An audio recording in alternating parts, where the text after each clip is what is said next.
if we're talking about cultural diversity now, how can we celebrate that and make sure that all children are aware of it, they appreciate it, and they also respect those differences? So when we're thinking about difference and diversity, I think the important thing is remembering that differences are a natural part of society, and seeing that positively. And so when I'm talking with practitioners and educators about this, I'll often start with some sort of icebreaker, and I actually say, if you were like a chocolate bar or a sweet, what would you be and why? And I ask everyone to say. And so, for example, I'd be a strawberry bonbon because I'm sweet and have a soft centre, or maybe I'd be a bar of nutty chocolate because my friends say I'm crazy. Things like this. But what happens? Everyone comes up with very different ideas and reasons why they would be what they would be, and the range of sweets and chocolates chosen really just demonstrates that actually there's a massive amount of diversity, just even in a room full of early years educators. So yes. Difference is a natural part of society, and we need to be viewing this as a benefit, not a threat. So celebrating our differences with young children is a brilliant way of showing we're all unique, helping them to grow up to well-adjusted adults who are not feeling threatened by other people who don't look like them or behave like them, or talk in the same way that they talk and things.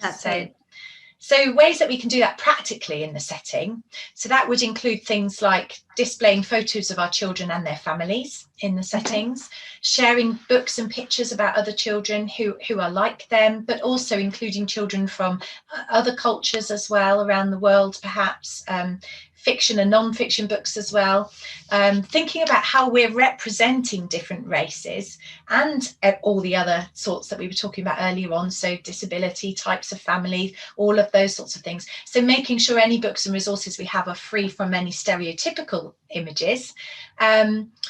Also thinking about role play and small world materials so that they depict and reflect the diverse cultures and communities, and especially the ones that we serve in our settings.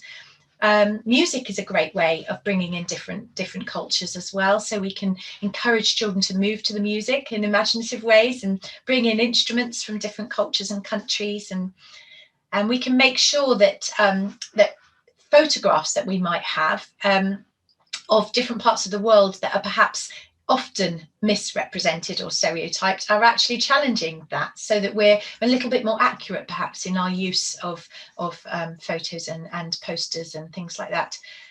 And also thinking about our own sort of staff teams.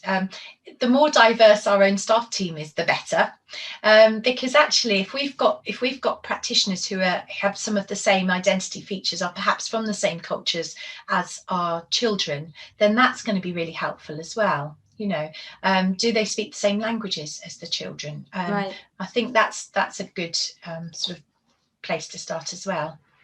Yeah, definitely. I'm just remembering now that you mentioned bringing in things from your home and your background. We actually used to do that at my nursery school, and once a week a child would bring in something from their home that they liked, and it might have been something that from their grandparents, or